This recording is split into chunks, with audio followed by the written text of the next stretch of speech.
Orang itu tidak pernah tahu. Kadang-kadang Allah itu kita tidak pernah tahu. Andai kan boleh dibahasakan, kita tidak pernah tahu cara berpikir Tuhan. Jadi Allah itu zat yang mau, ya itu tadi otoritasnya penuh. Makanya saya pernah cerita di mana-mana, di kitab-kitab yang saya baca itu ada 2 orang yang ahli neraka, sudah di neraka. Ini sekaligus ijazah, saya ulang lagi sekaligus ijazah, bisa dipraktekkan nanti itu. Setelah itu 2 orang ini dipanggil ke surga sama Allah.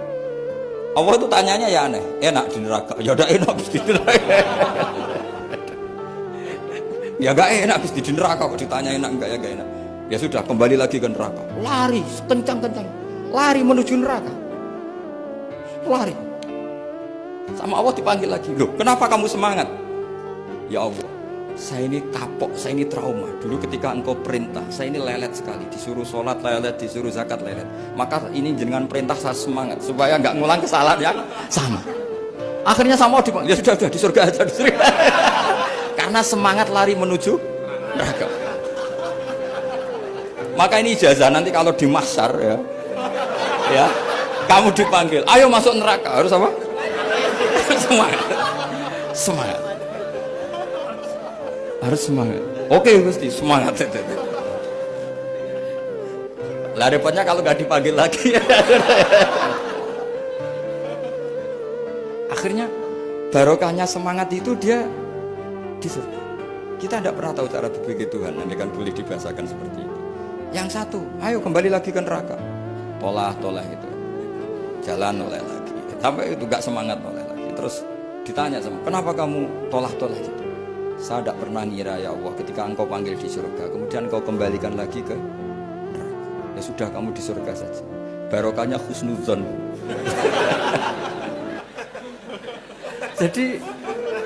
jadi Tuhan itu unik. Makanya dalam tradisi ulama itu ad-dinu ar-riwayah, agama itu riwayat.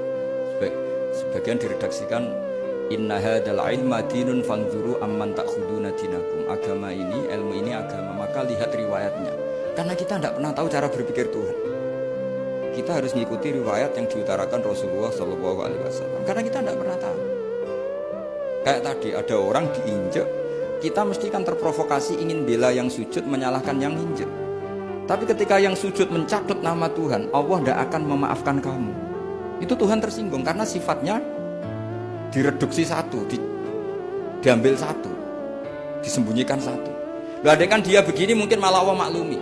Saya tidak akan maafkan kamu. Enggak apa-apa Allah, kan saya. Kan tidak mencatut namanya Allah. Selama hidup saya tidak akan maafkan kamu. Allah enggak akan tersinggung. Karena dia sebagai manusia tentu punya dendam, punya rasa mangkel, punya emosi.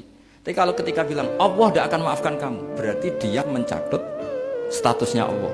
Dan Allah disifatkan hanya satu dari sifatnya Allah, yaitu hanya sifat menyiksa. Padahal Allah punya sifat memaafkan.